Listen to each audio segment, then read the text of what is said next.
Hello again. We ask viewers to imagine a scene 50 years ago in the 1970s. Try and transport yourselves mentally back to that time, the 1970s, 1980s perhaps. An old age pensioner in the street holds up a copy of Punch, showing a cartoon mocking the government. He is promptly arrested for terrorism, handcuffed, and then taken to the police cell where he's locked up for the next 6 hours. Does anybody doubt for a moment that at that time this scenario would have been regarded as unbelievable?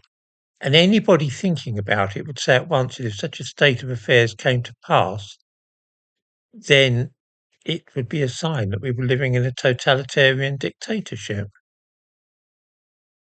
Seriously, just think about it for a moment. The idea that a man showing a cartoon published in a humorous magazine could be arrested for terrorism would, until very recently, have been seen as absurd. These days, we just take it for granted. It's one of those things, isn't it? The police won't come and help us if our home is burgled, but just hold up a cartoon from Private Eye and your feet won't touch the ground. Terrorism. This very thing happened in Leeds on Saturday to a 67-year-old former teacher called John Farley.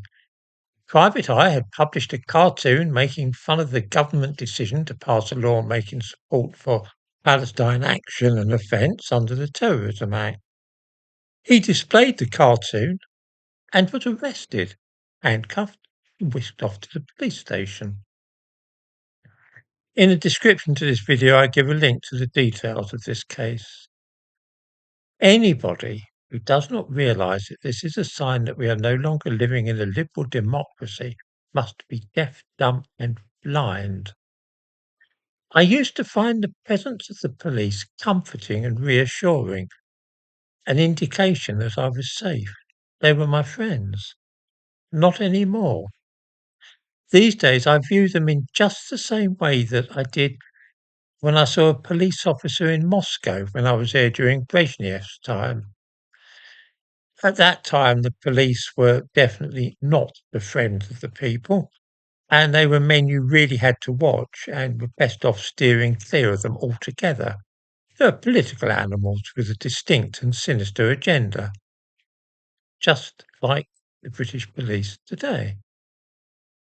I've spoken, perhaps a little too often lately, about events in Epping, but let me give one last example which proves beyond the shadow of a doubt that two-tier policing is not some feverish right-wing delusion.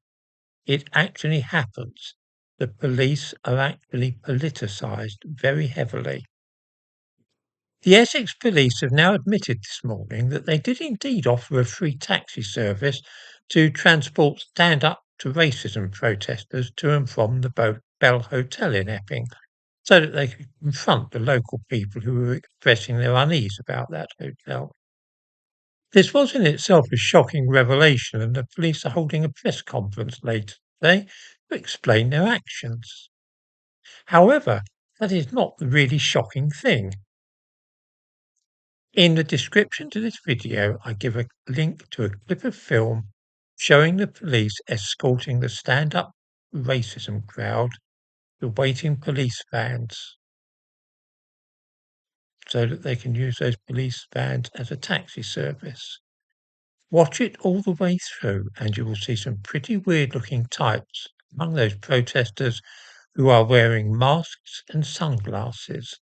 Their faces are entirely covered to conceal their identities, and the police escorting them are not in the least bothered by this.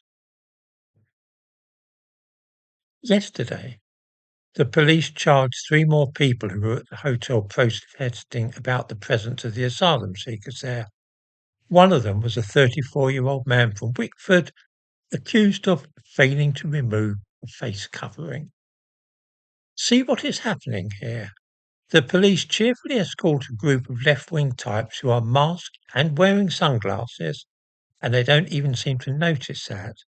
But they then go on to arrest an anti-asylum seeker protester for doing exactly the same thing, covering his face. Do not allow anybody to tell you that there is no such thing as two-tier policing in this country. There is, and it's two-tier policing with a distinct political agenda.